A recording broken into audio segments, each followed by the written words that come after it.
नमस्कार. मी PSI तुषार Dhage combine विजनच्या या online प्लॅटफॉर्मवरती तुमचं स्वागत करतो. ठीक आहे. तर आतापर्यंत आपले 6 लेक्चर झाले आणि ह्या 6 लेक्चरमध्ये आपण मॅक्सिमम डेटा जो आपल्याला रिवाइज करायचा तो आपण कव्हर केलेला आहे. बरोबर.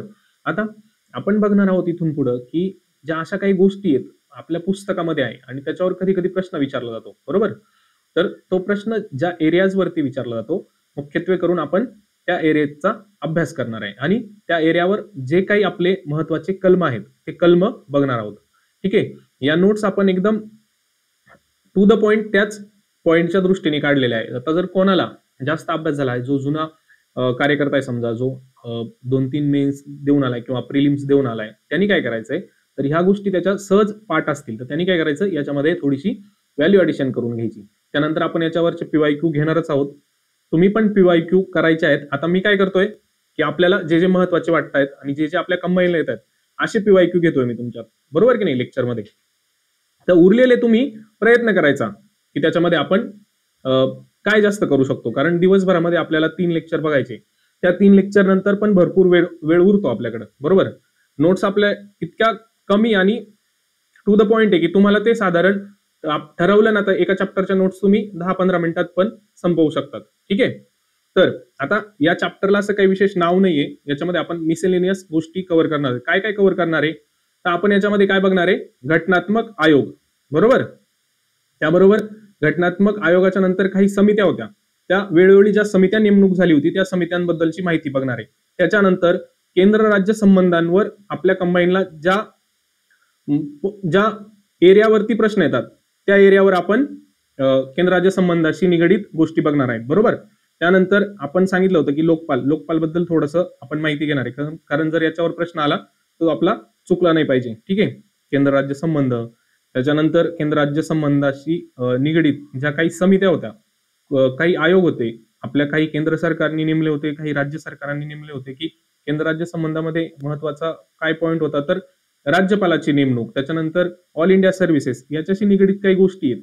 आपण त्या गोष्टी इथं बघणार नाहीये. तुम्हाला जमल्यास ते पुस्तकातून तुम्ही त्या गोष्टी वाचून घ्या आणि इथं एक एक शिफारस तुम्हाला लिहायची असेल तर ती लिहून ठेवा. पण त्या समित्या कधी आल्या होत्या, कोणी आणल्या होत्या, याचा आपण वर बघून घेणार आहोत. ठीक आहे. त्यानंतर ज्या आपल्या केंद्र राज्य संबंधामधल्या महत्वाच्या 2 परिषदा आहेत, काय, आंतरराज्य परिषदा आणि विभागीय परिषदा, आपण त्या बघणार आहे. त्याच्यानंतर आणीबाणीचा आपण चार्टच्या स्वरूपामध्ये एक तोंड ओळख करून घेणार आहे, कारण त्याच्यावरती जास्त प्रश्न नसतो. आला जरी ना तरी तो कलमावर आलेला असतो. त्याच्यामुळे आपण आणीबाणीच्या तरतुदी एका चार्ट फॉर्म मध्ये बघून घेऊ. ठीक आहे. पुढे आपण दिलंय आपल्याला ज्या शॉर्ट मध्ये गोष्टी लक्षात ठेवायच्या त्यासाठी काही चार्ट दिलेत, ते चार्ट बघणार आहे. तर चालू करूया की घटनात्मक आयोग. आपल्याकडे घटनात्मक आयोग आहेत, म्हणजे घटनेमध्ये काही आयोगांची तरतूद केलेली. तर भाग 15 मध्ये महत्वाचा घटनात्मक आयोग आहे. कुठला रे, 324 कलमाच्या अंतर्गत आपल्याकडे निवडणूक आयोग आहे. काय, निवडणूक आयोग आहेत. तर निवडणूक आयोगाची जी कलम आहेत ती 324 ते 329 ही कलम निवडणूक आयोगाची आहेत. कळालं. त्यातलं महत्वाचं कलम 324. त्याच्यानंतर महत्वाचं तर कुठल्या भागामध्ये आहे ते, भाग 15 मध्ये. निवडणूक आयोग कुठल्या भागामध्ये आहे, तर 15 मध्ये. निवडणूक आयुक्तांचं कालावधी 6 वर्ष आणि वयाची 65 वर्ष होईपर्यंत. हे इथं लिहिण्याचं कारण असं की हे लक्षात ठेवायचं आणि तुम्हाला बाकीच्यांचे लिहायचे असल्यास तुम्ही ते लिहू शकता. ठीक आहे. त्याच्यानंतर घटनात्मक आयोगामध्ये भाग 14 मध्ये लोकसेवेची तरतूद केलेली आहे. काय, लोकसेवेची तरतूद केली आहे. त्याच्यामध्ये 315 कलमामध्ये UPSC, त्यानंतर स्टेट पब्लिक सर्व्हिस कमिशन, आपल्याकडे जे MPSC आहे ते स्टेट पब्लिक सर्व्हिस कमिशन याच्यामध्ये येत असतं. ठीक आहे. यांच्या तरतुदी आपण चार्ट मध्ये दिल्या, जे आपल्याला पाठ करायच्या ते आपण बघणार आहोत. त्यानंतर 338 मध्ये काय रे, 338 मध्ये अनुसूचित जातींचा आयोग. अनुसूचित जातींचा आयोग आपल्याला डायरेक्ट विचारतं. आयोग काय विचारतं, SC आयोग कुठल्या कलमामध्ये मेन्शन केलेला आहे घटनेमध्ये. त्यानंतर 338A याच कलमाचा 338A ST आयोग. ST आयोग याच्याशी निगडीत घटना दुरुस्ती तुम्ही इथं लिहून ठेवायची. ठीक आहे. ठीक आहे. त्यानंतर 338B आता मागासवर्गीय आयोग. 102व्या घटना दुरुस्तीनी मागासवर्गीय आयोगाची तरतूद घटनेमध्ये केली आहे. त्यानंतर अजून घटनात्मक एक अधिकारी आहे आपल्याकडे 350B, याच्यावर वारंवार प्रश्न आलेला आहे. 350B मध्ये काय रे, तर भाषिक अल्पसंख्याकांसाठी अधिकाऱ्याची नेमणूक केली जाईल. भाषिक अल्पसंख्याकांसाठी अधिकाऱ्याची नेमणूक केली जाईल. या गोष्टी तर तुम्ही म्हणाला आम्हाला पुस्तकात बी बघायला मिळतात, पण नक्की काय करायचंय आपल्याला, नक्की कोणत्या गोष्टी करायच्या त्या इथं लिहून दिल्या. आपण 76 मध्ये महान्यायवादी बघितले, 148 मध्ये क्या बघितले, महाधिवक्ता कलम 165 लिहून ठेवायचं. ठीक आहे. आता निवडणूक आयोगाविषयी थोडी माहिती घेऊया आपण. निवडणूक आयोगामध्ये निवडणूक आयुक्त असतील. ठीक आहे, निवडणूक आयुक्त असतील आणि राष्ट्रपती ठरवतील इतके इतर मुख्य निवडणूक आयुक्त, हे मुख्य निवडणूक आयुक्त एक आणि राष्ट्रपती ठरवतील इतके निवडणूक आयुक्त असतील. आता मुख्य निवडणूक आयुक्तांची नेमणूक कोण करतं रे, राष्ट्रपती, म्हणजे राष्ट्रपती यांची नेमणूक करतात. आणि मुख्य निवडणूक आयुक्तांची पदच्युती कोण करतं, तर सर्वोच्च न्यायालयाच्या न्यायाधीशाची पदच्युती करण्याची जी प्रक्रिया आहे त्या प्रक्रियेनुसार मुख्य निवडणूक आयुक्ताची पदच्युती केली जाते. आपल्याला माहिती आहे संसदेच्या दोन्ही सभागृहांमध्ये विशेष बहुमत मिळाल्यानंतर त्यानंतर सर्वोच्च न्यायालयाच्या न्यायाधीशाची पदच्युती केली जाते. आता सध्याच्या निवडणूक आयोगामध्ये सदस्य संख्या किती आहे, तर एक मुख्य निवडणूक आयुक्त आणि त्याच्यानंतर 2 इतर निवडणूक आयुक्त. काय, तर केवळ मुख्य निवडणूक आयुक्तांना पदाची हमी दिलेली आहे. म्हणजे काय रे, तर ही आपण जी पदच्युती बघितली सर्वोच्च न्यायालयाच्या न्यायाधीशाप्रमाणे ही फक्त मुख्य निवडणूक आयुक्तासाठी आहे. परंतु जर इतर निवडणूक आयुक्तांना जर पदावरून हटवायचं असेल तर त्यासाठी मुख्य निवडणूक आयुक्ताची शिफारसच पुरेशी असते. ठीक आहे. त्यानंतर काही बिगर घटनात्मक आयोग आहेत. काय, बिगर घटनात्मक आयोग म्हणजे ज्यांचा उल्लेख घटनेमध्ये केलेला नाही, असे बिगर घटनात्मक आयोग आहेत. आता बिगर घटनात्मक आयोगांचं आपल्याला काय करायचंय, तर बिगर घटनात्मक आयोगांचा कायदा, त्या कायद्याचा साल आणि ते कधी अस्तित्वात आला तो आयोग. ठीक आहे. तर राज्यसेवेला सुद्धा यावर्षी राज्यव्यवस्था या टॉपिक मध्ये 2 आयोगांची स्थापना कधी झाली याच्याविषयी प्रश्न विचारला होता. ठीक आहे. तर ह्या तारखा आपल्याला लक्षात ठेवायच्या आहे. NHRC national human right commission, त्याचा कायदा 1993चा आहे. त्यानंतर महाराष्ट्रामध्ये तसाच जसा देशामध्ये ह्युमन राईट कमिशन आहे तसा राज्य मानवी हक्क आयोग आहे. काय, राज्य मानवी हक्क आयोग आहे, त्याची आपल्याला स्थापना 2001 ची माहित असायला पाहिजे. बरोबर. त्यानंतर माहितीचा अधिकार आपण आणलेला आहे, त्या माहिती अधिकाराचा कायदा आहे त्याच्यामध्ये माहिती आयोगाची तरतूद दिलेली आहे. तो कधीचा आहे, 2005चा. तर जास्तीत जास्त 10 सदस्य व 1 माहिती आयुक्त. काय, जास्तीत जास्त 10 सदस्य व 1 माहिती आयुक्त ही अशी त्याची रचना असणार आहे. ही आपल्याला इतक्या गोष्टी तरी माहित पाहिजे मिनिमम. ठीक आहे. त्यानंतर CVC म्हणजे केंद्रीय दक्षता आयोग. केंद्रीय दक्षता आयोग हा फार पूर्वीच आला होता, परंतु त्याला वैधानिक दर्जा कधी दिला, 2003. वैधानिक दर्जा 2003 साली देण्यात आला. ठीक आहे. बाल हक्क आयोग. ठीक आहे, त्याला आपण बाल आयोग सुद्धा म्हणतो. याच्यावर प्रश्न होता बघा राज्यसेवेला, याच्यावरती प्रश्न होता की याची स्थापना कधी झाली. आपल्याला कायदा माहितीये 2005चा कायदा आणि त्याची स्थापना 2007 साली झाली. त्यानंतर महिला आयोग, याच्यावर सुद्धा प्रश्न आला होता राज्यसेवेला. महिला आयोगाचा कायदा 1990चा आणि 90 सुद्धा ऑप्शन मध्ये होता, इथं सुद्धा 2005 ऑप्शन मध्ये होता, परंतु विचारलं काय होतं, स्थापना. सध्या आयोगाने याचा प्रश्नाचं उत्तर 90 दिलेलं आहे, परंतु ते चेंज होऊन स्थापनेचं विचारलंय त्यामुळे ते 92 येणार आहे. बरोबर. त्यानंतर अल्पसंख्याक आयोगाचा अधिनियम कधीचा होता, 1992चा. अल्पसंख्याक समाजासाठी अल्पसंख्याकांसाठी आयोग याचा अधिनियम 1992 ला आला आणि त्याची स्थापना 1993 ला झाली. हे आपल्याला लक्षात ठेवायचंय. हे इथं एवढंच का दिलंय, तर आपल्याला हे साल पाठ जरी असते तर राज्यसेवेमध्ये जे आलेले 2 प्रश्न होते त्यांची उत्तरं बरोबर आली असती. पहिले हे करायचं. काय, पहिले हे करायचं, मग त्याच्यानंतर आपल्याला जर अधिक वाटेल एखाद्या गोष्टीचं जास्त माहिती घ्यायची तर त्याच्यामध्ये आपण माहिती घेऊ शकतो. पण ह्या गोष्टी पाठ आहेत का, भरपूर मुलांचे प्रश्न इथं चुकले, कारण हे वाटताना फार थोडं वाटतंय पण ह्या गोष्टी सुद्धा पाठ नसतात वेळेवरती. आपल्याला त्या पाठ करायच्या जेणेकरून कंबाईनला जर तो प्रश्न आला तर तो चुकला नाही पाहिजे. लोकपालावरती आपण भारतामध्ये लोकपाल आणि लोकायुक्त कायदा कधी आला रे, आत्ता आला, रिसेंट 2013 ला. ठीक आहे. रिसेंट म्हणजे साधारण 10-12 वर्ष झाली, तरी पण आपण याला रिसेंट म्हणतो. 2013 ला लोकपाल व लोकायुक्त कायदा आला. परंतु जी लोकपाल ही संज्ञा आहे ही कुठून आली रे, स्वीडन या देशाकडनं लोकपाल ही संज्ञा आलेली आहे. ठीक आहे. त्याच्यामध्ये लोकपालामध्ये एक अध्यक्ष असतात, म्हणजे एक लोकपाल असतात आणि इतर सदस्य मॅक्सिमम 8 असू शकतात. आता याच्यावर सुद्धा प्रश्न विचारू शकतात की याच्या रचनेविषयी सांगा. एक अध्यक्ष व मॅक्सिमम किती सदस्य असू शकतात? 8. आपण तिकडं 1+10 बघितलंय. कुठं बघितलं आपण? माहिती आयोगाचं एक अध्यक्ष व 10 जास्तीत जास्त सदस्य असू शकतील असं तिथं बघितलंय इथं.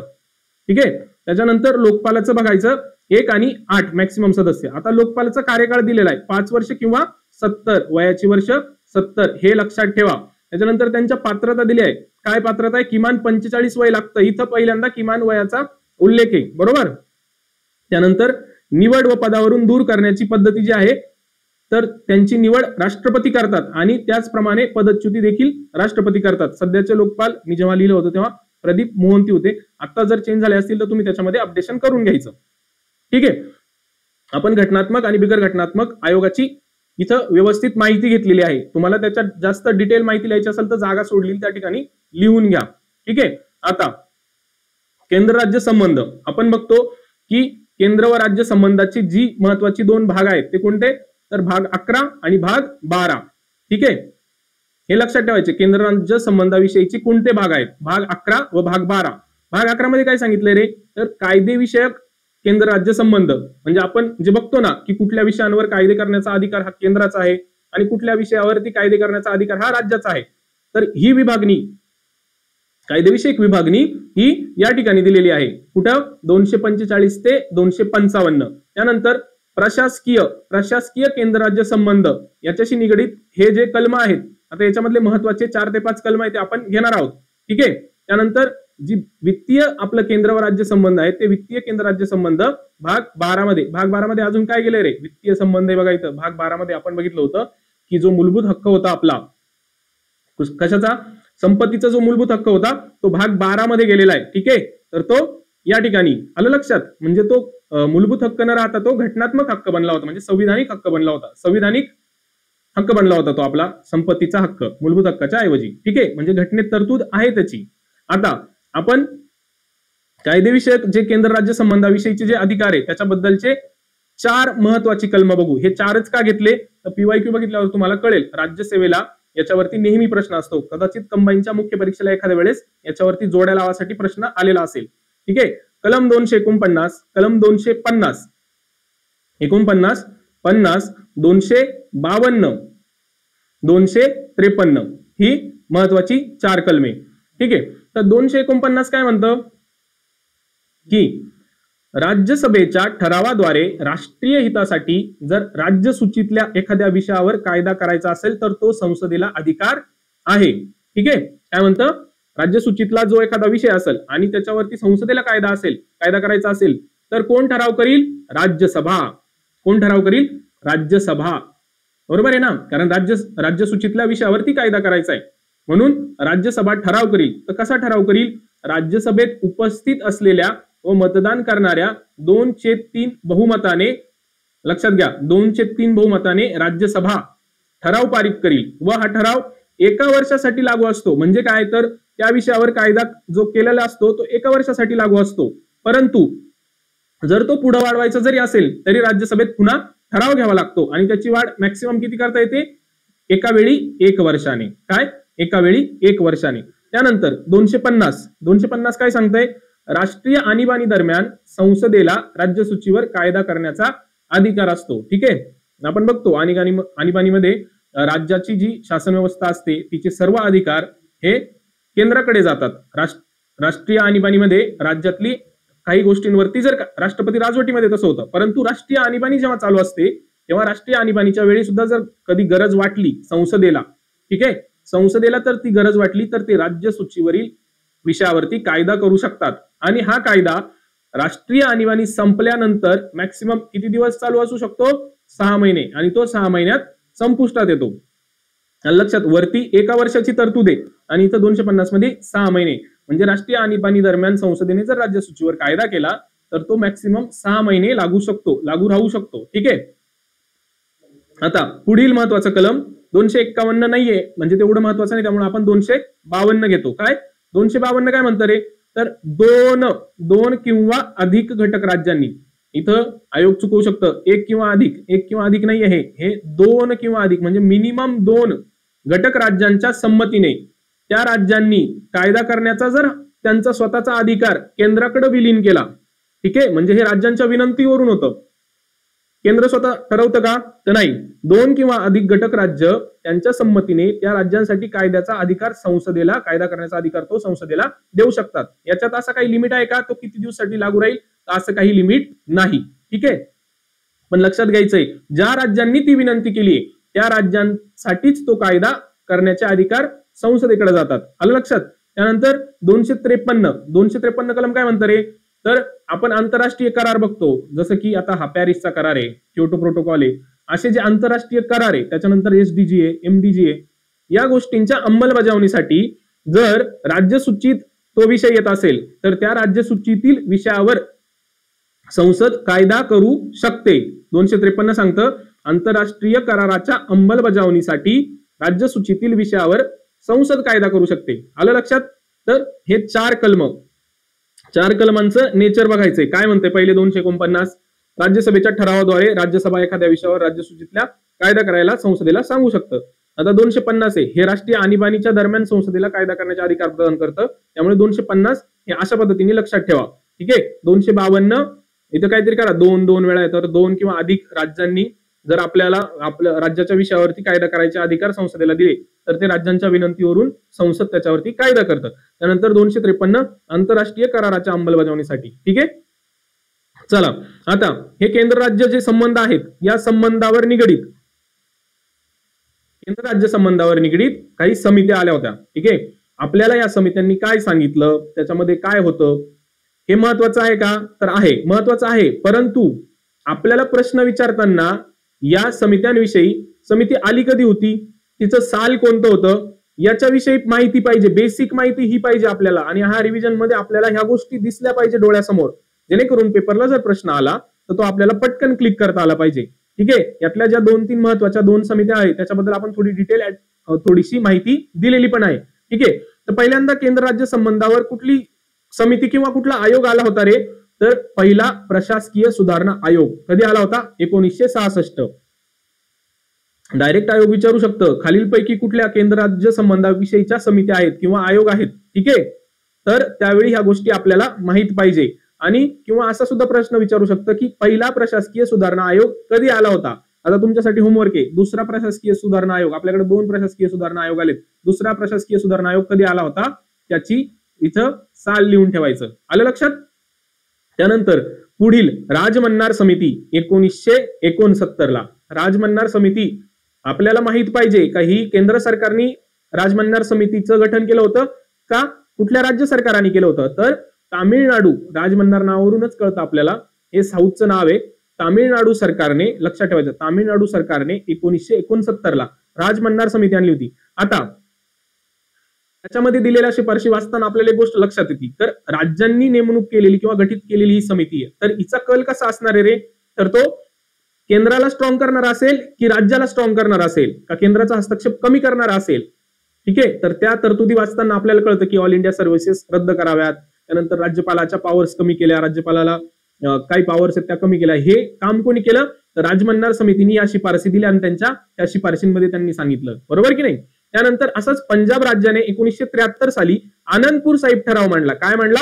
आनंदपूर नावावरून लक्षात येतं, आनंदपूर साहिब ठराव मांडला 1973 ला. कोणी? पंजाब राज्याने. इथं पण सेम, राज्यानं जर एखादी समिती मांडली तर केंद्राचे अधिकार थोडेसे कमी करण्याचा प्रयत्न केला गेला असेल इथे. त्यानंतर तसाच पश्चिम बंगालचा जाहीरनामा आहे. पश्चिम बंगालचा जाहीरनामा कधी आला होता? 1977. आपल्याला हे साल माहित पाहिजे. ठीक आहे. त्या अनुषंगाने इथं हा पण पश्चिम बंगालचा आहे, म्हणजे सेम तीच कंडिशन. परंतु आता पुढील जो आयोग आपण बघणार आहे तो केंद्र सरकारने नेमणूक केला होता. कोणी? केंद्र शासनाने त्या आयोगाला नेमलं होतं. का बाबा केंद्र राज्य संबंधावर एवढी टीका होतीये, काही अडचणी येत आहेत, तर आपण एक आयोग गठीत करू आणि त्या आयोगाला शिफारसी द्यायला लावू. तर आता हा जर केंद्राने आणलेला आहे तर तो साहजिकच आहे एकदम पूर्ण राज्याच्या बाजूनी बोलणार आहे का? परंतु राज्याच्या थोड्या थोड्या बाजू यांनी मांडल्या होत्या. त्याचबरोबर केंद्राला बळकट करणारे तत्व त्यांनी अजिबात डावललेले नव्हते. तर सरकारी आयोगावर आतापर्यंत जास्त वेळा प्रश्न आले. कधीचा होता रे? 1983. आयोगाचं नेचर कळलं की आपल्याला शिफारशीचा अंदाज येतो का ही शिफारस यांनी केली असेल की नसेल. ठीक आहे. 1983 ला आयोग स्थापन झाला होता आणि त्यांचा अहवाल कधी आला हे सुद्धा विचारलंय, त्यामुळे आपण इथं लिहिलंय की 1988 ला त्यांनी अहवाल दिला होता. सरकारी आयोगाने 1983 ला गठीत झाल्यानंतर 88 मध्ये अहवाल दिला होता. आता हे जे सरकार होते, सरकार नावाची व्यक्ती होती म्हणून त्याला सरकारी आयोग म्हणतात. हे जे सरकार होते हे अध्यक्ष होते आणि त्याच्यानंतर हे 2 सदस्य होते. काय तर हे 2 सदस्य होते. सरकार हे न्यायाधीश सुद्धा होते. या नावाची व्यक्ती न्यायाधीश होते, हे लक्षात राहू द्या. सर्वोच्च न्यायालयाचे न्यायाधीश होते. त्यानंतर हे बी शिवरामन, इकॉनॉमिक्स मध्ये तुम्हाला माहित असेल शिवरामन कोण. त्यानंतर SR सेन हे 2 सदस्य होते. सरकारी आयोगाचे हे 2 सदस्य होते. आपल्याला प्रश्न काय येतो, सरकारी आयोगामध्ये कोण कोण होतं आणि मग आपल्याला खाली 2-3 ऑप्शन दिले जातात. त्याच्यामध्ये मग आपल्याला ओळखायचं असतं की हे 2 सदस्य होते की नव्हते. त्याच्यानंतर सरकारी आयोग कोणी स्थापन केला होता, तर केंद्र सरकारने स्थापन केला होता. ठीक आहे. आता याला लक्षात ठेवताना कसं मी लक्षात ठेवलेलं आहे, 1983चं शिवसेनेचं म्हणजे शिवसेनेचं सरकार. काय लक्षात ठेवलेलं आहे, शिवसेनेचं सरकार. म्हणजे तुमच्या ही गोष्ट लक्षात राहील, इथं टिक लिहून ठेवा. शिवसेनेचं सरकार, शिवरामन सेन आणि सरकार. आलं लक्षात.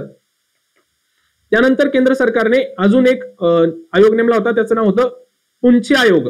ठीक आहे. पुंछी आयोग 2007 या सालचा होता. केंद्र सरकारने नेमलेला होता. त्यांनी 310हून अधिक शिफारसी दिल्या होत्या. आता त्या सगळ्या स्वीकारल्या का, तर साहजिक आहे, केंद्र राज्य संबंधावर केंद्र स्वीकारेन का एवढ्या सगळ्या शिफारसी, तर नाही. केंद्र राज्य संबंधावर आधारित 2007 ला कुठला आयोग लागू केला, कुठला आयोग नेमला होता, तर पुंछी आयोग. लक्षात ठेवा. ठीक आहे.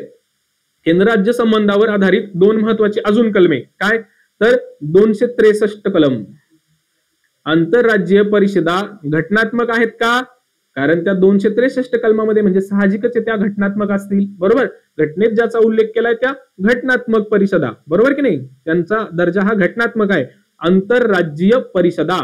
बरोबर. आता आंतरराज्य परिषदा कोण स्थापन करतं, हे स्थापन करतात राष्ट्रपती. आंतरराज्यीय परिषदा म्हटलो मी.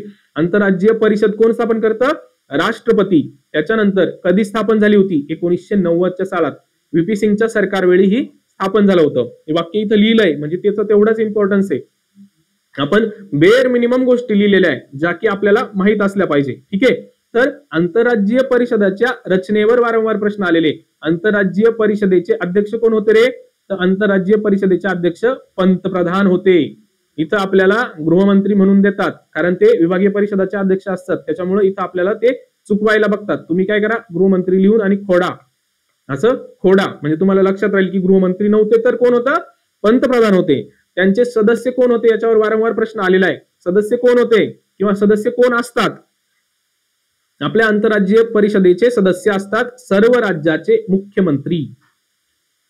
कोण असतात, सर्व राज्याचे मुख्यमंत्री. त्यानंतर ज्या केंद्रशासित प्रदेशामध्ये विधानसभा आहे, मुख्यमंत्री आहेत, तेथील मुख्यमंत्री. केंद्रशासित प्रदेशातील मुख्यमंत्री आणि ज्या ठिकाणी विधानसभा नाही त्या ठिकाणचे प्रशासक. काय तर प्रशासक. महत्वाचं काय आहे की सदस्य कोण असतात, सर्व राज्याचे मुख्यमंत्री आणि केंद्रशासित प्रदेशाचे मुख्यमंत्री किंवा प्रशासक. त्याचबरोबर प्रधानमंत्र्यांनी नामनिर्देशित केलेले 6 कॅबिनेट मंत्री. आलं लक्षात. 1, 2, 3 ह्या 3 लाईन पाठ करायच्या आपल्याला. अध्यक्ष पंतप्रधान आहे, पंतप्रधान नॉमिनेट करतात 6 कॅबिनेट मंत्र्यांना. त्यानंतर केंद्रशासित प्रदेशाचे मुख्यमंत्री किंवा प्रशासक आणि सर्व राज्यांचे मुख्यमंत्री हे आंतरराज्यीय परिषदाचे सदस्य असतात. आंतरराज्यीय परिषदा 263 मध्ये राष्ट्रपती स्थापन करतात. आंतरराष्ट्रीय परिषद ही घटनात्मक असते. 90 ला पहिल्यांदा स्थापन केली VP सिंगाच्या सरकारवेळी. रचनेमध्ये पंतप्रधान अध्यक्ष, त्याच्यानंतर सदस्य, सर्व मुख्यमंत्री, खाली प्रशासक आणि nominated by PM 6 cabinet ministers.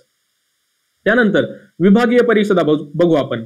जसं आंतरराज्यीय परिषद ही घटनात्मक आहे तसं विभागीय परिषदा या काही घटनात्मक नाही. घटनात्मक लिहून कट मारा, कारण त्या घटनेत नसून त्या 1956च्या कायद्याने. का बरं आला असेल 1956च्या कायद्याने, कारण राज्य पुनर्रचना कायदा तेव्हा आला होता.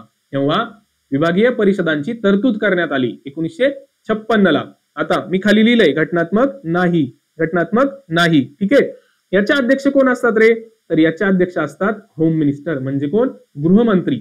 गृहमंत्री विभागीय परिषदांचे अध्यक्ष असतात म्हणून ते आपल्याला तिथं आंतरराज्य परिषदेमध्ये चुकवायला बघतात. इथं लक्षात घ्या विभागीय, त्या झोनल काउन्सिल आहे. ठीक आहे, यांचे उपाध्यक्ष असतात. तिकडे वरती उपाध्यक्ष बघितलं का आपण? नाही. उपाध्यक्ष कोण असतात? तर त्या झोनल काउन्सिलमध्ये म्हणजे त्या विभागीय परिषदेमध्ये जेवढी काही राज्य येतात त्यांचे मुख्यमंत्री हे उपाध्यक्ष असतात. आता सगळ्या राज्यांचे मुख्यमंत्री उपाध्यक्ष असतील का? तर तसं नसून ते आळीपाळीने, म्हणजे या राज्याचे मुख्यमंत्री काही दिवसानंतर या राज्याचे मुख्यमंत्री ते उपाध्यक्ष असतात. ठीक आहे, तर आपल्याला प्रश्न येतो की विभागीय परिषदा किती आहेत? विभागीय परिषदा किती आहेत? इथं मी डायग्राम सहित एक्सप्लेन केलेले आहे.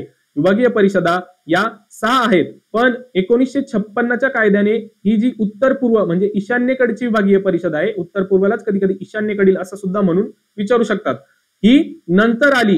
जवळपास मला आठवतं 1976च्या काळामध्ये आली. ठीक आहे, तिचं हेडक्वार्टर शिलाँग येथे आहे. ठीक आहे, सुरुवातीला 1956च्या कायद्याने सुरुवातीला उत्तर, पूर्व, दक्षिण, पश्चिम आणि मध्य अशा 5 होत्या, परंतु आता काय आहेत? 5 अधिक 1 बरोबर 6 विभागीय परिषद आहे. आपल्याकडे किती विभागीय परिषद आहेत? 6.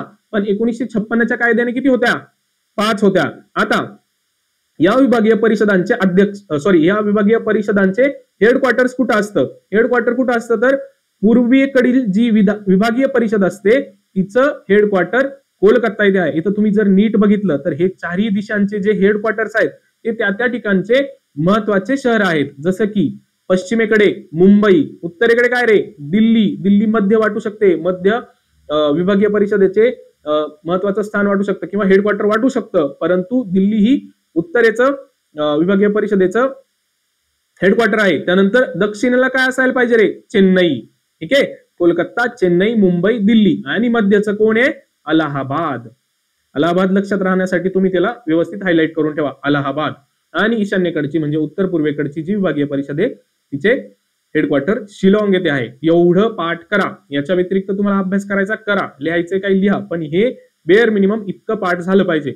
अध्यक्ष आपले होम मिनिस्टर असतात, उपाध्यक्ष मुख्यमंत्री असतात त्या विभागातल्या राज्यांमधील आळूपाळीने 1-1 वर्षाने ते साधारण बदलत असतात. 6 आहेत, 7 देतील, लक्षात असू द्या. ठीक आहे, 6च आहे, 5 आणि 1. त्यानंतर आपण बघूया राष्ट्रीय आणीबाणी, राष्ट्रपती राजवट आणि आर्थिक आणीबाणी. ठीक आहे, आणीबाणीचं कलम महत्वाचं. कलम काय रे? 352. ठीक आहे, 352. इथं तुम्ही भाग लिहून ठेवा. राष्ट्रपती राजवटीचं कलम काय आहे रे? 356. म्हणून काय फक्त 356 आहे का? तर त्याच्याबरोबर 365 सुद्धा आहे. आता दोघांमध्ये काय बेसिक फरक आहे ते सांगतो. 356 काय म्हणतंय रे? घटनात्मक यंत्रणा जर अपयशी ठरली, म्हणजे काहीतरी तिथं आहे त्या सरकारामधून, बहुमताच्या सरकारामधून काहीतरी लोक फुटून बाहेर निघाले, सरकार अस्थिर झालं. ठीक आहे, म्हणजे तिथली घटनात्मक यंत्रणा राबवण्यास तेथील सरकारला अपयश येते. ठीक आहे, तर त्यावेळी राज्यपाल काय करतात की राष्ट्रपतीला सांगतात काय?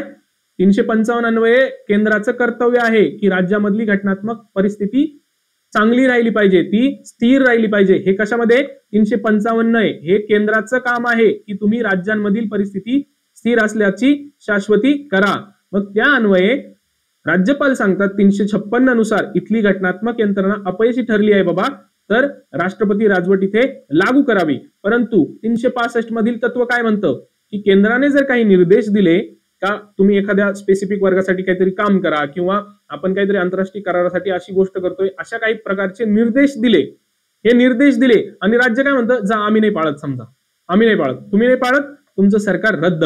त्यासाठी आता आपण राष्ट्रपती राजवट लागू करूया. तुम्ही निर्देश पाळण्यास असमर्थता दाखवलेली आहे. बरोबर, तर हे 2 महत्वाचे कलम आहेत. तर मग 356 नुसार राष्ट्रपती राजवट लागू केली जाते, परंतु त्याला बेस 365 सुद्धा असू शकतो जेव्हा निर्देश पाळत नाही तेव्हा. त्यानंतर आर्थिक आणीबाणी आतापर्यंत कधीच लागू केलेली नाही. आर्थिक आणीबाणी कधी लागू करतात? तर भारत देशाची आर्थिक पत किंवा आर्थिक स्थैर्य धोक्यात आलं असेल तर आर्थिक आणीबाणी लावली जातं. मग त्या आणीबाणीमध्ये पगार कमी केले जातात, निम्मे केले जातात, भरपूर योजनांचा पैसा कट केला जातो, परंतु अशी परिस्थिती कधीही लागू झालेली नाही. ही गोष्ट लक्षात ठेवायची. आता महत्वाचं, राष्ट्रीय आणीबाणी 352व्या कलमानुसार असते. बरोबर, पण ते पण 352 मध्ये 3 कारणाच्या आधारे लावता येते: युद्ध, परकीय आक्रमण आणि सशस्त्र उठाव. आता जे हे 3 कारण आहे याच्यामधले 2 महत्वाचे जे आहेत ना, युद्ध व परकीय आक्रमण, याला बाह्य आणीबाणी म्हटलं जातं. काय म्हटलं जातं? बाह्य आणीबाणी. आणि सर्वात महत्वाचं वाक्य की अंतर्गत अशांतता हा शब्द होता पहिले, त्याच्याऐवजी 44व्या घटना दुरुस्तीने जनता सरकारच्या 1978ला असं सांगितलं की अंतर्गत अशांततेला आपण कुठल्याच प्रकारे डिफाईन करू शकत नाही. तर मग काय, तर तिथं जर सशस्त्र उठाव झाला, देशामध्ये सशस्त्र उठाव जर झाला तर आपण राष्ट्रीय आणीबाणी लावू, बरोबर की नाही. तर 44नी त्या शब्दाला व्यवस्थित डिफाईन केलं, अंतर्गत अशांतता हा शब्द काढून टाकला. मग राष्ट्रीय आणीबाणी कुठल्या 3 कारणांच्या आधारे लागू केली जाते? युद्ध, परकीय आक्रमण, सशस्त्र उठाव, बरोबर. युद्ध आणि परकीय आक्रमणाच्या आधारे जी लागू केली जाते त्याला बाह्य आणीबाणी म्हटलं जातं, आणि सशस्त्र उठावाच्या बेसिसवर जी लागू केली जाते त्याला अंतर्गत आणीबाणी म्हटलं जातं. जरी प्रत्यक्षात युद्ध, परकीय आक्रमण, सशस्त्र उठाव झाला नसला तरी, म्हणजे गोष्ट घडल्यानंतरच राष्ट्रीय आणीबाणी लावता येईल का? तर नाही. कॅबिनेटने जर लेखी निवेदन दिलं आणि त्यांना तसा धोका आहे, त्यांना असं वाटतंय की भविष्यात या 3 कारणांमुळे असं काहीतरी अस्थिर गोष्ट घडू शकते, तेव्हा राष्ट्रपती राष्ट्रीय आणीबाणी लावतात. ही तरतूद 44व्या घटना दुरुस्तीने केली 78ची. काय? का कॅबिनेटचं लेखी निवेदन पाहिजे. पूर्वी काय झालं होतं, जेव्हा आपल्याकडे 76ला आणीबाणी लागली होती राष्ट्रीय, तेव्हा पंतप्रधानांच्या नुसत्या सांगण्यावरून राष्ट्रपती फखरुद्दीन अली अहमद यांना लक्षात ठेवा, फखरुद्दीन अली अहमद यांनी राष्ट्रपती राजवट लागू केली होती. त्यानंतर याची जी घोषणा आहे ती राष्ट्रपती करते. राष्ट्रपती राजवट आणि राष्ट्रीय आणीबाणीचे तसेच आर्थिक आणीबाणीची सुद्धा घोषणा हे राष्ट्रपती करतात. ठीक आहे. घोषणेला लोकसभेत मान्यता ही 1 महिन्यामध्ये पाहिजे. कुठल्या बाबतीत? राष्ट्रीय आणीबाणीच्या बाबतीत. त्यानंतर राष्ट्रपती राजवटीच्या बाबतीत हीच परमिशन 2 महिन्यामध्ये मिळाली तरी चालते, राष्ट्रपती राजवट आणि आर्थिक आणीबाणीच्या वेळी. परंतु राष्ट्रीय आणीबाणी हे थोडासा वास्ट एरियावरती, मोठ्या एरियावरती लागू केली जाते. त्यामुळं पटकन दोन्ही सभागृहांनी 1 महिन्यामध्ये त्याच्यात संमती दिली पाहिजे. पूर्वी ही तरतूद 2 महिने होती. मग 1 महिने कशाच्या कुठल्या घटना दुरुस्तीने झाला असणार आहे? हे 44व्या घटना दुरुस्तीने राष्ट्रीय आणीबाणी लावणं थोडंसं अवघड करण्यात आलं. एकदम सहजासहजी लावली गेली पाहिजे नाही, ती शेवटचं डेस्टिनेशन असलं पाहिजे राष्ट्रीय आणीबाणी लावणं. ठीक आहे. त्यानंतर कालावधी जर वाढवायचा असेल राष्ट्रीय आणीबाणीचा, तर राष्ट्रीय आणीबाणी पहिली गोष्ट लक्षात असू द्या 6 महिन्यापर्यंत लागू असते. पण जर कालावधी वाढवायचा असेल तर दोन्ही सदनामध्ये एका वेळी हा कालावधी 6 महिन्यांनी वाढवता येतो. पुन्हा एकदा जर दोन्ही सभागृहांनी परत ठराव पारित केला तर राष्ट्रीय आणीबाणी ही 6 महिने वाढवता येते. ठीक आहे. आणि त्यावेळी ते लोकसभेचा कार्यकाळ सुद्धा 1 वर्षांनी वाढू शकता. एका वेळी किती? 1 वर्षांनी. इथं जरी 6 महिन्यांनी राष्ट्रीय आणीबाणी वाढवता येत असली तरी लोकसभेचा जो कालावधी तो 1 वर्षासाठी वाढवता येऊ शकतो. ठीक आहे. त्यानंतर राष्ट्रीय आणीबाणीच्या बाबतीत बघा, दोन्ही सदनात एका वेळी कालावधी दर 6 महिन्यांनी संसदेची मान्यता घेऊन हा 6 महिन्यासाठी वाढवता येतो. परंतु इकडे पण 6 महिन्यासाठीच वाढवला जातो. परंतु हा महत्तम कालावधी म्हणजे कुठल्या एखाद्या राज्यामध्ये जास्तीत जास्त राष्ट्रपती राजवट एका वेळी किती वर्षासाठी लागू केली जाऊ शकते? तर 3 वर्षासाठी लागू केली जाऊ शकते. परंतु तीच गोष्ट आर्थिक आणीबाणीमध्ये संसदेच्या मान्यतेची परत लागू करण्यासाठी गरज नसते.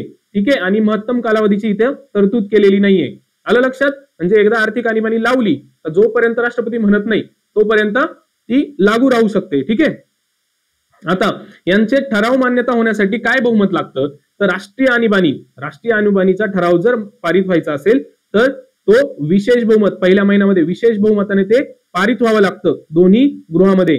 तर एकूण गृहाच्या सदस्य संख्येच्या बहुमताने प्लस उपस्थित व मतदान करणाऱ्या सदस्यांच्या 2/3 बहुमताने. आणि जर समाप्ती करायची असेल राष्ट्रीय आणीबाणीची तर ती राष्ट्रपती घोषणा करू शकतात. त्या ठिकाणी संसदेच्या सहमतीची आवश्यकता नसते. आणीबाणीचा ठराव संसदेने संमत केला नाही तर ती आणीबाणी आपोआप रद्द होते. आलं लक्षात? तसं इकडे जर राष्ट्रपती राजवट ची मान्यता घ्यायची असेल संसदेमधून मान्यता घ्यावी लागते तर त्याला साध्या बहुमताने पण काम होऊ शकतं. आणि समाप्ती फक्त राष्ट्रपती म्हटले, घोषणा केली तरी समाप्ती होऊ शकते. इकडे सुद्धा आर्थिक आणीबाणीमध्ये साधं बहुमत लागतं आणि समाप्ती राष्ट्रपती करतात. अशा पद्धतीने आपण हा जर कंपॅरेटिव्ह चार्ट व्यवस्थित केला तर आपल्याला राष्ट्रीय आणीबाणी विषयीचं बऱ्यापैकी म्हणजे जे आपल्याला गरजेचं आहे परीक्षेला तेवढं ज्ञान सहज मिळू शकतं. आणि ह्या गोष्टी तुम्ही पाठ करा. याला 2-3 वेळा वाचल्यानंतर ह्या गोष्टी लक्षात राहून जातील. परीक्षेच्या आधी पण हा चार्ट बघून जायचा जर आणीबाणीवर प्रश्न अपेक्षित आहे असं वाटेल तर. तसं वास्तविक बघायला गेलं तर आणीबाणी या मुद्द्यावरती जास्त प्रश्न कंबाईनच्या पूर्व परीक्षेला अजूनपर्यंत आलेले नाही. ठीक आहे. आता सगळ्यात महत्वाचं, आपण खाली काही चार्ट घेतलेले आहेत. ठीक आहे, या चार्टमध्ये आपण बघतो की आपण वरती कॉन्स्टिट्यूशनल बॉडीज दिलेल्या आहेत. ठीक आहे, आपण बघितलं जी निवडणूक आयोग आहे ती कॉन्स्टिट्यूशनल बॉडी आहे, UPSC constitutional body, MPSC constitutional body आणि कॅग देखील कॉन्स्टिट्यूशनल बॉडी आहे. आता हे कुठल्या भागात येतात रे? तर निवडणूक आयोग 15व्या भागामध्ये, त्यानंतर युपीएससी 14व्या भागामध्ये, एमपीएससी देखील 14व्या भागामध्ये. ठीक आहे, आणि कॅग येतात 5व्या भागामध्ये. आपण बघितलं 148 ते 151 हे कलम सुद्धा आपण पाठ केलेले आहे. बरोबर, यांचं कलम 324 आणि यांचं कलम 315 ते 323. आलं लक्षात? यांची नेमणूक कोण करू शकतं रे? निवडणूक आयोगाच्या मुख्य निवडणूक आयुक्ताची राष्ट्रपती, त्यानंतर युपीएससीच्या अध्यक्षाची नेमणूक राष्ट्रपती. परंतु राज्याचा जो लोकसेवा आयोग असतो त्या लोकसेवा आयोगाच्या अध्यक्षाची नेमणूक राज्यपाल करतात. कॅगची आपण बघितली राष्ट्रपती करतात. इथं वेगळं आहे, याला हायलाइट करायचं, याला बॉक्स करायचा. ठीक आहे, सदस्य संख्या एक मुख्य आयुक्त आणि राष्ट्रपती ठरवतील इतके. इकडे सुद्धा युपीएससीला अध्यक्ष व इतर राष्ट्रपती ठरवतील असे. त्यानंतर एमपीएससीला राज्यपाल ठरवतील इतके. आलं लक्षात? ठीक आहे, कॅग मध्ये तर तसे सदस्य नसतात.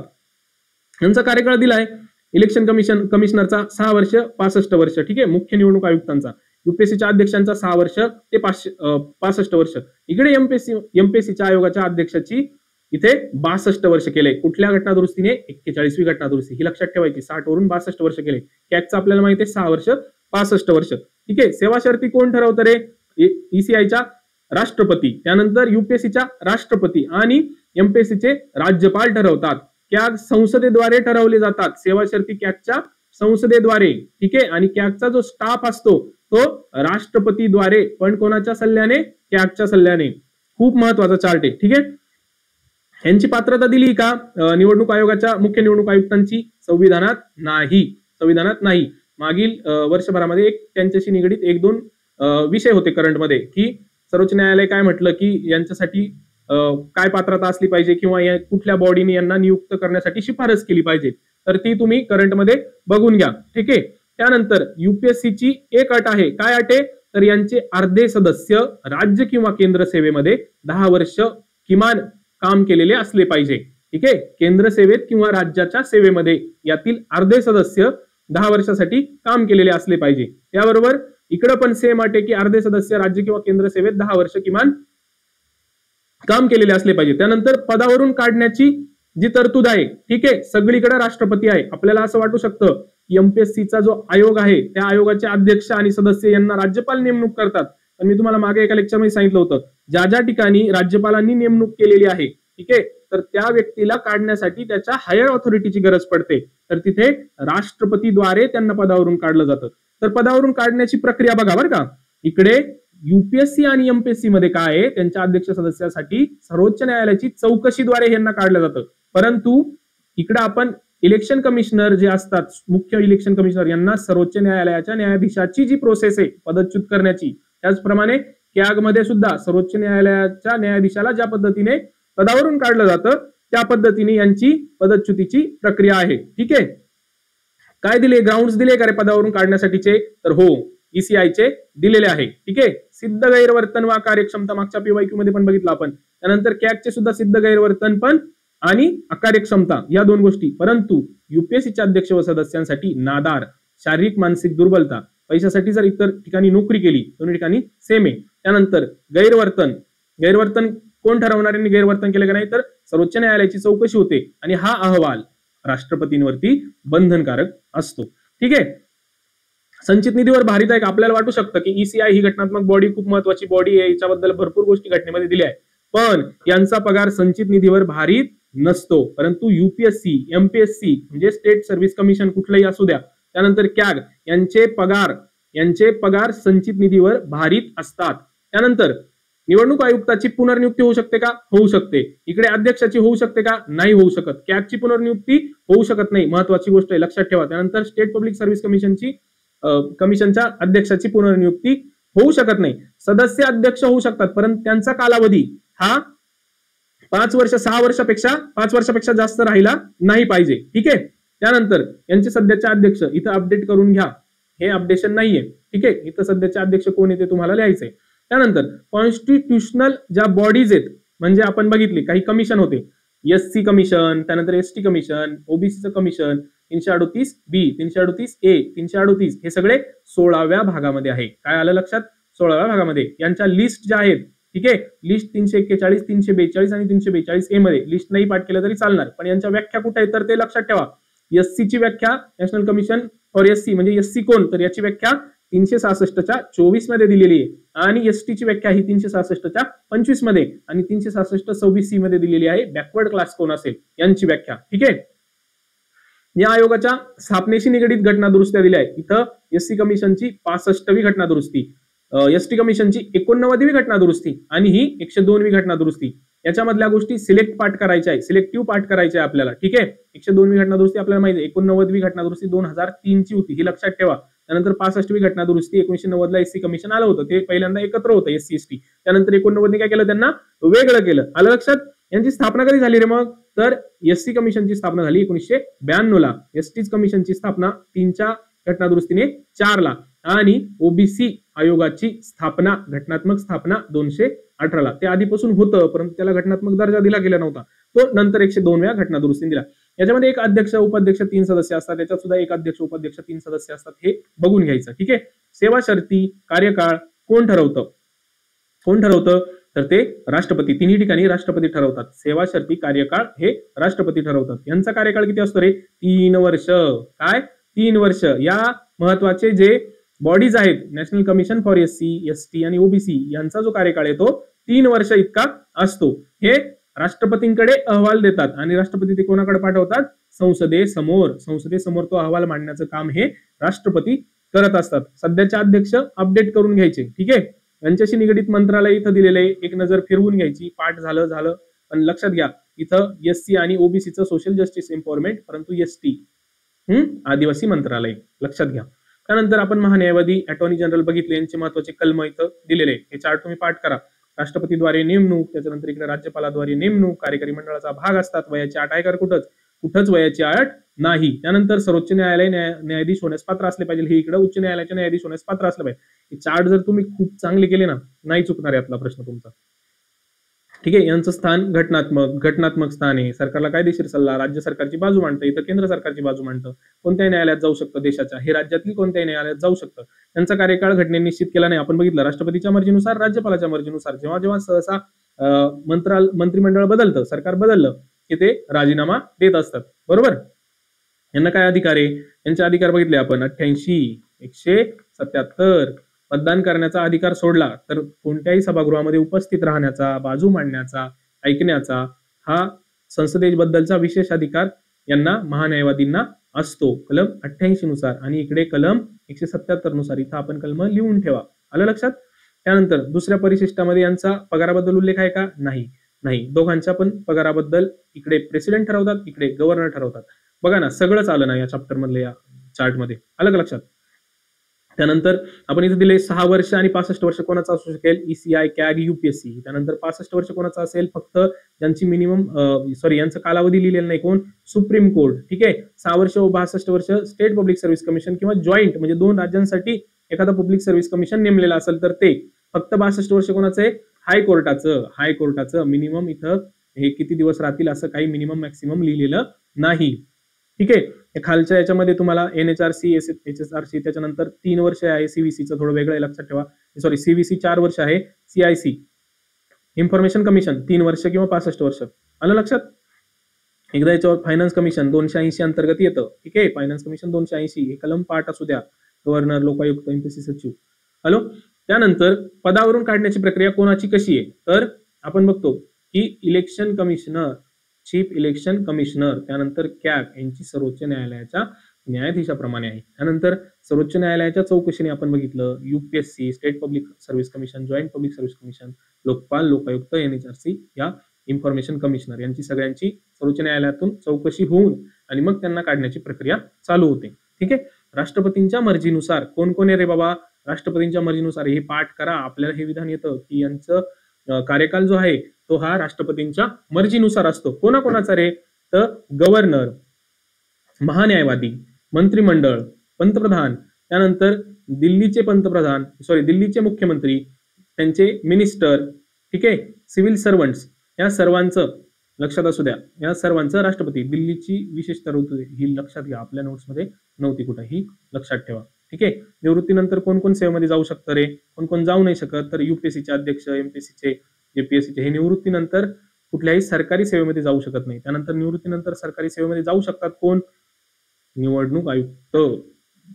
हे वास्तविक तसं जायला नाही पाहिजे, परंतु ते आहे. त्यानंतर एससीचे जज आपण बघतो, सरकारी सेवेमध्ये जज जाऊ शकतात निवृत्तीनंतर. त्यानंतर निवृत्तीनंतर प्रॅक्टिस कोण नाही करू शकत, ते प्रॅक्टिस नाही करू शकत कोण, सुप्रीम कोर्टाचे जज आणि हायकोर्टाचे जज. आलं लक्षात. अशा पद्धतीने आपण या लेक्चरमध्ये खूप सारा डेटा बघितलाय. खूप सारा डेटा बघितलाय, महत्वाची कलम बघितले, त्यानंतर केंद्र राज्य संबंध बघितले, घटनात्मक आयोग, विशेष करून आपण घटनात्मक आणि बिगर घटनात्मक आयोग याच्याबद्दलच्या फॅक्ट्स बघितल्या. हे लेक्चर जर तुम्ही व्यवस्थित ह्या फॅक्ट्स पाठ केल्या तर मला नाही वाटत याच्या बाहेर आपला कुठला प्रश्न जाईल. त्यानंतर आता या चॅप्टर्सची निगडीत कंबाईनला काही प्रश्न आले, काही राज्यसेवेला आले, तर आपण त्यांच्याशी कंबाईन असे प्रश्न बघूया. ठीक आहे. आता पीवायक्यूच्या बाबतीत तुम्हाला एक सांगायचं होतं की पीवायक्यूच्या इथं काही उत्तर वगैरे मार्क केलेले नसतात. ठीक आहे. तुम्ही काळजीपूर्वक उत्तरं वगैरे बघत चला. मी ओघाओघाने आपल्याला पीवायक्यू समजवत असतो, शक्यतो चुका नाहीत, परंतु लक्ष असू द्या. ठीक आहे. आपण त्याच्यात इलिमिनेशन मेथड कशी वर्क करते हे सुद्धा बघत असतो.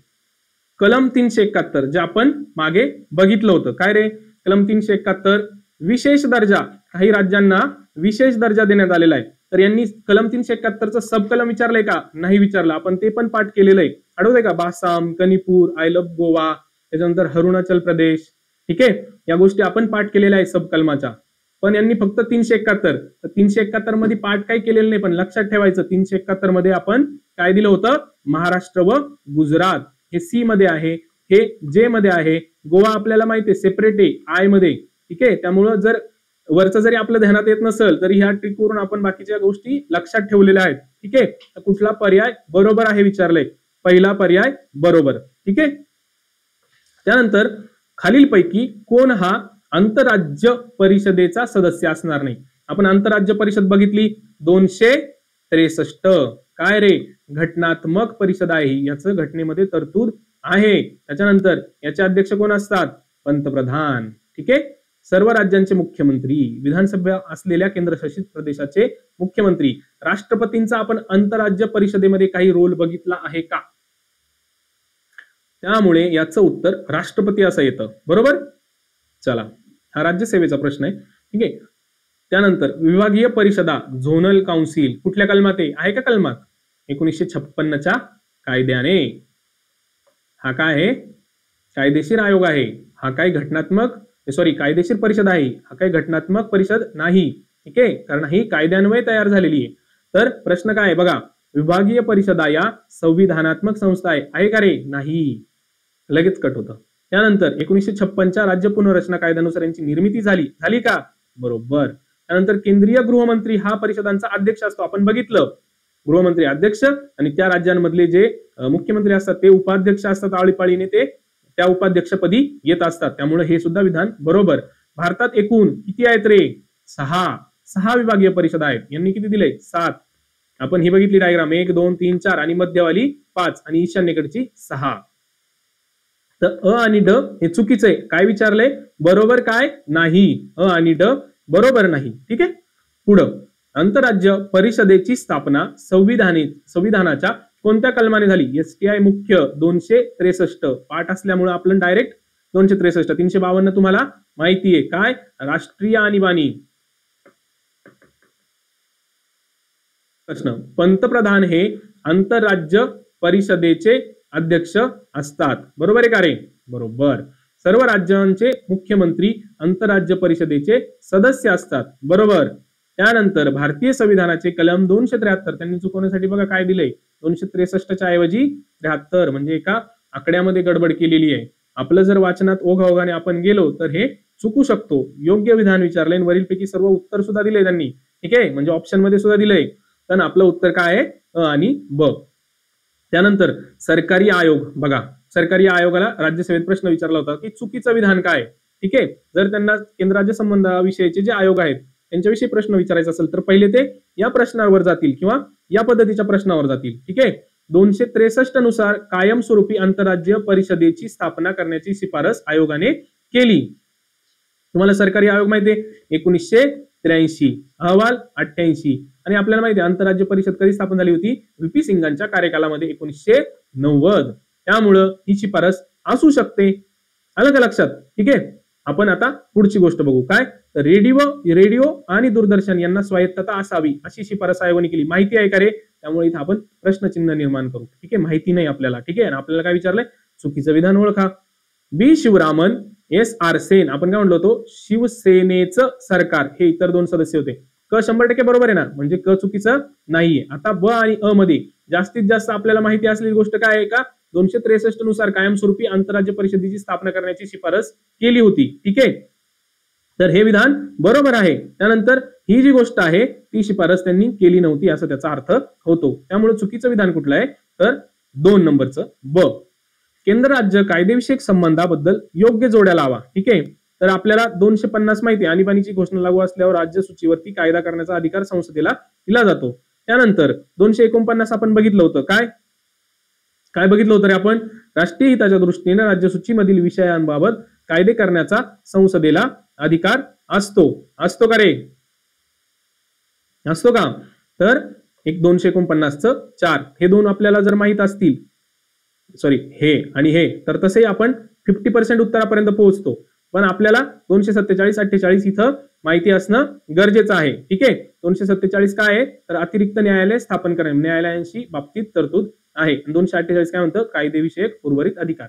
ही ऍडिशनल माहिती लक्षात असू द्या. याचं उत्तर 3 क्रमांक. मी ह्या 2 कायद्यांमुळे, ह्या 2 कलमांमुळे तुम्हाला हा प्रश्न घेऊन आलो. आलं लक्षात? केंद्र सरकार व राज्य सरकार यांच्यात वाद सोडवणं खालीलपैकी कोणाच्या अधिकार क्षेत्रात येतं? कोणाच्या येत असेल बरं? सर्वोच्च न्यायालयाच्या. आपण बघितलं केंद्र सरकार व राज्य सरकारचा वाद हा भारतीय राज्यघटनेमध्ये सर्वोच्च न्यायालयाच्या प्रारंभिक अधिकार क्षेत्रामध्ये येतं. कुठे? प्रारंभिक अधिकार क्षेत्रामध्ये. त्यामुळे हा पहिला जो ऑप्शन आहे तो तर जागीच कट होतो. त्यानंतर राज्यघटनेतलं अनुच्छेद 226 आपल्याला माहिती आहे कशासाठी रे? उच्च न्यायालयाच्या रिट जारी करण्याचं कलम आहे हे. त्यामुळे हा वाद सोडवणं तिथं आहे का? तिथं अपेक्षित नाही. त्याचबरोबर अनुच्छेद 143 आपल्याला माहिती असलेल्या माहितीवर जाऊ आपण 143 मध्ये काय बघितलंय रे? 143 मध्ये काय बघितलंय? तर 143 हे कलम आपल्याला माहिती आहे की आपण याच्यामध्ये 143 मध्ये राष्ट्रपती सल्ला मागतात. ठीक आहे. हे कलम आपल्याला माहिती आहे. 226 आपल्याला माहिती आहे आंतरराज्य परिषद कट झाली, त्यामुळे आपल्याकडे उरतो एकच ऑप्शन 131. 131 नुसार काय? केंद्र सरकार राज्य सरकार याच्यातलं वाद सोडवण्याचं जे अधिकार क्षेत्र आहे ते सर्वोच्च न्यायालयाकडे आहे. 131 आता तुम्हाला नोट्स मध्ये लिहून घ्यायचं. प्रारंभिक अधिकार क्षेत्रामध्ये हे केंद्र सरकार व राज्य सरकारचं वाद सोडवण्याचं काम चालू असतं. ठीक आहे. त्यानंतर खालीलपैकी कोण सरकारी आयोगाचे सदस्य नव्हते? बघा काय विचारले? अराजपत्रित पूर्वपरीक्षा एप्रिल 2000 कोण सदस्य नव्हतं? आला ना आपल्या कंबाईनला प्रश्न. शिवसेनेचं सरकार हे 2 होते, म्हणजे तिसरा आपापच नसणार आहे. बरोबर. पुढे विभागीय परिषदा, झोनल काउन्सिल ज्या की घटनात्मक नाही 1956च्या कायद्याने आल्या. ठीक आहे. विभागीय परिषद ही घटनात्मक संस्था आहे असं विधान दिलंय, हे चुकीचं आहे. अ जर चुकीचं आहे आपल्याला बरोबर विचारलंय तर हे दोघं तर गेले. आता ब आणि क मध्ये काय बरोबर आहे बघू. अहमदाबाद होतं का रे कशाचं तरी मुख्यालय? नव्हतं ना, त्यामुळे क पण चुकीचं आहे. आपोआप उरलेलं ब बरोबर. आणि केंद्रीय गृहमंत्री हे विभागीय परिषदेचे अध्यक्ष असतात. एकदम तंतोतंत बरोबर. ठीक आहे. भारतीय संविधानात खालील अनुच्छेदानुसार निर्वाचन आयोगाची तरतूद केली. आता निवडणूक आयोगालाच निर्वाचन आयोग म्हणतात हे तुम्हाला माहित असलं पाहिजे. गट ब पूर्व 2025 फेब्रुवारी 2025 ला हा जो पेपर झाला होता त्याला हा प्रश्न आला होता की निवडणूक आयोगाची तरतूद कुठल्या कलमामध्ये आहे? कुठल्या कलमामध्ये आहे? अनुच्छेद 324 तुम्हाला पाठ असला पाहिजे. ठीक आहे. त्याच्यानंतर भारतातील पहिल्या ही तुम्हाला एक्स्ट्रा माहिती देण्यासाठी हा प्रश्न घेतलाय की भारतातील पहिल्या महिला मुख्य निर्वाचन आयुक्त कोण होत्या? हा प्रश्न आला होता. तर त्या होत्या VS रमादेवी. ह्या आपल्याला माहिती असलं पाहिजे. त्यानंतर राज्यघटनेतली कोणती कलमे आपल्या देशातील निवडणूक व्यवस्थेसाठी तरतूद करतात? ठीक आहे. 124 ते 28 सर्वोच्च न्यायालयातील कलम येतात. त्यानंतर 256, 59चा काही संबंध नाही. पण आपण निवडणूक आयोगाचं कलम पाठ केलंय 324 ते 329. उत्तर बरोबर येतं. फक्त जर आपण व्यवस्थित कलम पाठ केला असेल तर हा राज्यसेवेच्या पूर्व परीक्षेचा प्रश्न आहे, तो बरोबर आला असता. भारत संसद आणि राज्य विधिमंडळाच्या निवडणुका कोणाद्वारे आयोजित केल्या जातात? आपल्याला माहिती आहे निवडणूक आयोग हा भारताचा निवडणूक आयोग जो आहे तो राज्याच्या विधानमंडळांचा, त्याचबरोबर संसद आणि दोघं कोण, राष्ट्रपती उपराष्ट्रपती यांच्या निवडणुका आयोजित करत असतं. ठीक आहे, भारताचा निवडणूक आयोग, भारताचा निर्वाचन आयोग. ठीक आहे, राज्य निवडणूक आयुक्ताची नियुक्ती ही राज्याच्या राज्यपालाद्वारे केली जाते. आपण आताच बघितलंय राज्य निवडणूक आयुक्ताची नियुक्ती राज्यपाल करतात, परंतु त्यांची पदच्युती राष्ट्रपती करतात. आपण बघितलं त्याच्या वरचा अधिकारी लागतो, बरोबर की नाही, म्हणजे त्याच्या वरची पदाची व्यक्ती लागते. योग्य काय तर योग्य फक्त अ. निवडणूक आयोगाची कर्तव्ये स्पष्ट करण्यासाठी कोणत्या कलमात सुधारणा करण्यात आली? निवडणूक आयोगाची जर कर्तव्य स्पष्ट करायची असतील तर कुठल्या कलमामध्ये सुधारणा करण्यात येईल रे? ज्याच्यामध्ये निवडणूक आयोग आहे त्याच्यामध्ये का नाही? आता मग तुम्ही लगेच बघणार 324 पटकन एक मारून देणार. एक उत्तर आहे का? घाई करायची नाही. ज्या गोष्टी आपल्याला येतात तो प्रश्न आपला चुकलाच नाही पाहिजे. ठीक आहे, 324 बरोबर आहे मित्रा, पण 324 कुठल्या भागामध्ये आहे? भाग 15. अजिबात घाई करायची नाही. जिथं आपल्याला फुलटॉस दिसला तिथं कॅच नाही उडाला पाहिजे, किंवा तिथं त्रिफळाचीत नाही झालं पाहिजे. आपण तिथं आपण सिक्सर मारायचा आहे, तर सिक्सर मारायचा आहे तर काळजीपूर्वक बघायचं आहे प्रश्नाकडे. ठीक आहे, राष्ट्रीय अनुसूचित जाती आयोग राज्यघटनेच्या कोणत्या कलमानुसार स्थापन करण्यात आला रे? कोणत्या कलमानुसार स्थापन केला? आपण बघितले कलम 338, 338A, 338B. ठीक आहे, 338 काय म्हणतं? SC आयोग. त्याच्यानंतर 338A काय म्हणतं? ST आयोग. आणि आता 102व्या घटना दुरुस्तीने आपण 338B मध्ये काय केलंय? मागासवर्गीय आयोग, ढोबळमानाने ओबीसी असं लिहू तिथे आपण, बरोबर. तर या गोष्टी आपल्या लक्षात आल्या पाहिजे. पुढील पैकी बिगर घटनात्मक संस्था कोणती आहे रे? आपल्याला घटनात्मक संस्था तर एकदम इत्थंभूत पाठ आहे, कारण आपण त्या व्यवस्थित बघून घेतल्या आहे. आपल्याला माहिती आहे राष्ट्रीय मागासवर्गीय आयोग आत्ताच बघितला 338 कलमात आहे. जी गोष्ट कलमात आहे म्हणजे ती काय रे? घटनात्मक आयोग आहे. काय आहे? घटनात्मक आयोग आहे. त्याच्यानंतर राज्य वित्त आयोग, राज्य वित्त आयोग 243, लक्षात घ्या 243 आय आणि वाय, 243 आय आणि वाय मध्ये राज्याच्या वित्त आयोगाविषयी बोललं गेलंय, जे आपण पुढील लेक्चर मध्ये बघणार आहोत. पंचायत राजच्या की कुठली कलम आपल्याला बघायची, कुठली कलम पाठ करायची, त्या दोन घटना दुरुस्तींबद्दल काय आपल्याला बघायचंय हे आपण बघणार आहोत. त्यानंतर मगाशी सांगितलं केंद्रीय माहिती आयोगाचा कायदा 2005. नीती आयोग तर आपल्याला माहिती आहे जी घटनात्मक संस्था नाही ना, बिगर घटनात्मक संस्था देखील नाहीये, ती एक आपल्या सेंटरने स्थापन केलेली एक थिंक टँक आहे, बरोबर. तर आता प्रश्नाकडे लगेच बघायचं. घटनात्मक संस्था कोणती असं विचारलंय, म्हणजे 2 आणि 3 ऑप्शन मध्ये आहे का रे? काय विचारलंय? बिगर. हा शब्दाला विसरायचं नाही, गडबड करतो आपण अशा वेळी लगेच. घटनात्मक संस्था बघतो. ठीक आहे, बिगर घटनात्मक संस्था कोणत्या आहेत? म्हणजे जर 2 आणि 3 जर घटनात्मक आहे तर बिगर कोणत्या असतील? 1 आणि 4. चौथं उत्तर बरोबर. आता इथं राष्ट्रपतींना जर वाटलं, एसटीआय मुख्य 2023चा प्रश्न आहे, राष्ट्रपतींना जर वाटलं की युद्ध किंवा बाह्य आक्रमण किंवा सशस्त्र उठावामुळे भारताच्या किंवा भारताच्या काही प्रदेशाची सुरक्षिततेला भयंकर धोका निर्माण झाला आहे, तर ते राज्यघटनेच्या अनुच्छेद टिंबटिंब अन्वये संपूर्ण भारतात, म्हणजे हे राष्ट्रीय आणीबाणीविषयी बोलतोय का नाही रे? राष्ट्रीय आणीबाणी कशामध्ये होती? 352, 352, 356, 365 आणि 360 आपल्याला पाठ पाहिजे. हे राष्ट्रपती राजवटीबद्दल बोलतं, हे आर्थिक आणीबाणीबद्दल बोलतं. ठीक आहे, इलिमिनेशन हे उत्तर सहज आलं असतं, पण तरी पण आपल्याला जर पाठ असेल तर आपण डायरेक्ट शुअरली जाऊ शकतो.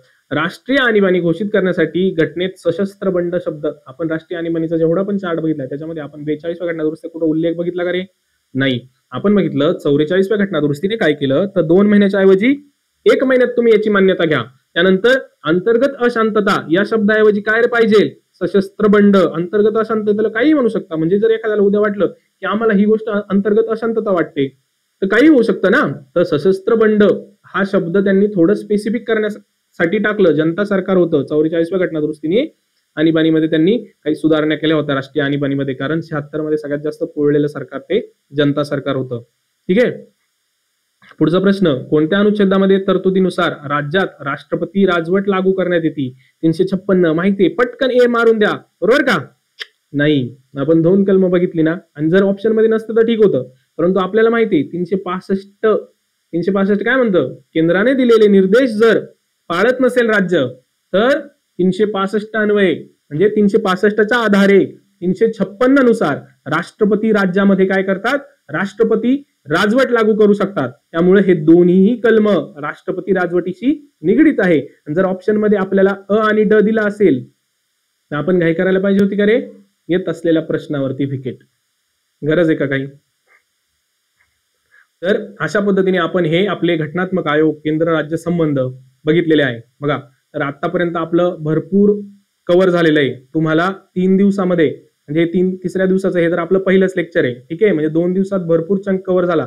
त्यानंतर आता आपलं जे राहिलंय त्याच्यामध्ये मेजर गोष्ट काय राहिली आहे, तर आपण 73वी 74वी घटना दुरुस्ती बघणार आहे. ठीक आहे, पुढील लेक्चरमध्ये आपण 73वी 74वी घटना दुरुस्ती, तिच्याशी निगडीत महत्वाची कलम, त्यांच्या ज्या समित्या होत्या त्यांच्या शिफारसी, ठीक आहे, या शिफारसी, त्याच्यानंतर रिपनने आपल्याकडे, लॉर्ड रिपनने आपल्याकडे ह्या स्थानिक स्वराज्य संस्थांचा जनक मानला जातो, कारण त्यांनी सुरुवातीला या ब्रिटिश काळामध्ये त्यांनी याची तरतूद केली होती. या गोष्टी आपण सगळ्या पुढील लेक्चरमध्ये बघणार आहोत. ठीक आहे, त्याच्यानंतरचं लेक्चर म्हणजे हे आजचं पहिलं लेक्चर असेल समजा तुमचं तिसऱ्या दिवसाचं. त्याच्यानंतर दुसरं लेक्चर काय असेल रे, पंचायत राज. त्यानंतर तिसरं जे लेक्चर आहे त्या लेक्चरमध्ये आपण काय घेणार आहोत, सूच्या घेणार आहोत सर्व, म्हणजे ज्या केंद्र राज्य सूच्या आहे त्याच्यामधले महत्वाचे विषय, त्यानंतर समवर्ती सूचीतील महत्वाचे विषय. त्याचबरोबर आपण बघणार आहोत अग्रक्रम तालिका, ज्याच्यावरती कधी कधी प्रश्न येतो आणि तो आला की आपले चुकण्याचे चान्सेस असतात. बरोबर, हे 2 महत्वाचे मुद्दे. त्यानंतर मला जर काही जे मिसलेनियस वाटल, महत्वाची कलमांचे चार्ट वगैरे परत बघायचे असेल तर आपण बघू. त्यानंतर परिशिष्ट, अनुसूच्या यांच्याविषयी थोडंसं बोलूया. अशा पद्धतीने आजचे आपले लेक्चर आपण कव्हर अप करणार आहोत. ठीक आहे, आता या लेक्चरमध्ये आपण इथेच थांबू.